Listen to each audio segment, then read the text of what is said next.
সকাল থেকে ভাবছিল যে হয়তোবা তাদের বাসস্থান ডুবে যাবে না, কিন্তু সন্ধ্যা হওয়ার সাথে সাথে পানি বাড়তেছে, এজন্য মানুষজন শহরের দিকে চলে আসতেছে।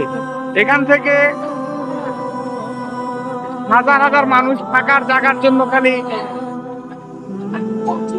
আমি বর্তমান ফেনীর জয়লস্কর উচ্চ বিদ্যালয়ের সামনে, আমাদের পাশেই হচ্ছে ফেনী রোড, যেটা স্কুলের সামনে হাজার হাজার মানুষ এই বিল্ডিং কয়েকটাতে আশ্রয় নিয়েছে।